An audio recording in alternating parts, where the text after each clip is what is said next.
This is Zohar Pshat day 321. As I told you yesterday, it's hard to know how to read the sentence. I looked in the Sulam, didn't help very much because he learns it very highly allegorically. It's having to do with Zer Ampin and Nukva. But without getting that, I'm going to try it that based on the line afterwards to understand it as follows.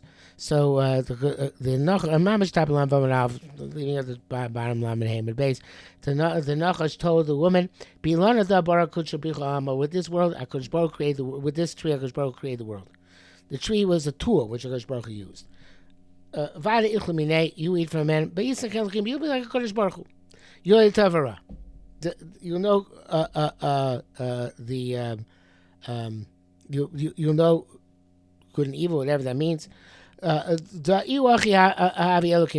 is how Kodesh Baruch Hu's Elohim, and that he's Yodei Tovara. You'll also be Yodei Tovara. You have this knowledge of all forces in the universe, and therefore you're going to be like Kodesh Baruch Hu.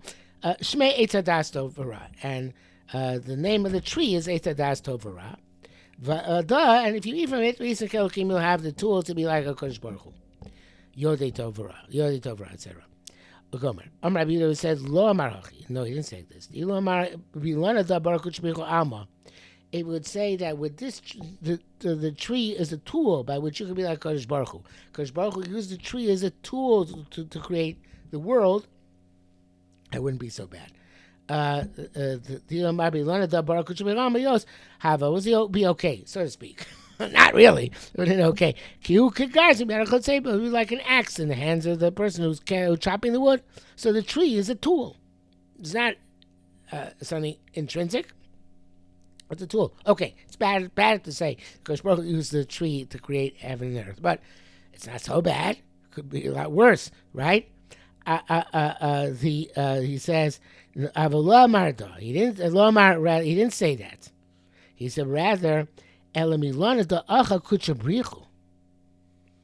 ate from the tree. Not Hashem used the tree to create the world, but Hashem only became capable of creating the world after he ate from that tree.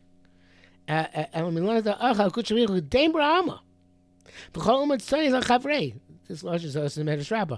Every craftsman detests their fellow craftsman. He ate from the tree. That's how he became the creator. He doesn't want you to eat tree because you're the competition. So he says, don't eat from the tree, nor you shouldn't be like him. Eat from heaven, barnam, and you'll be burial lamos. Valda and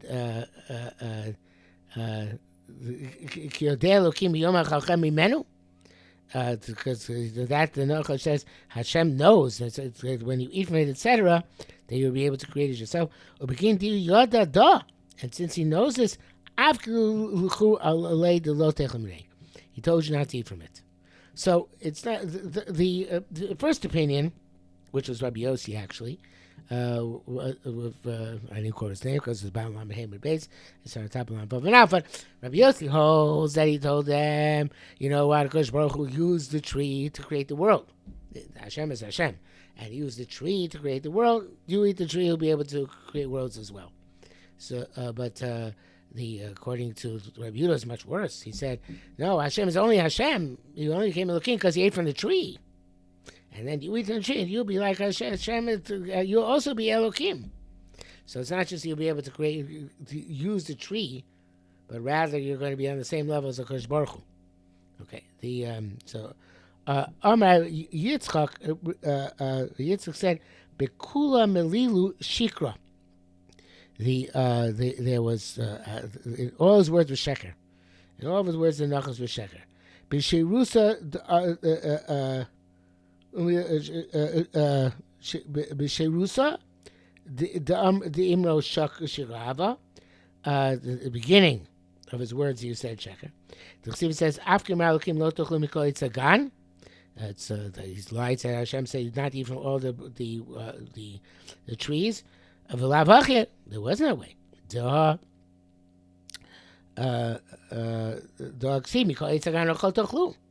Right? Because Baruch allowed all the trees. It's not the Eitz Hadas.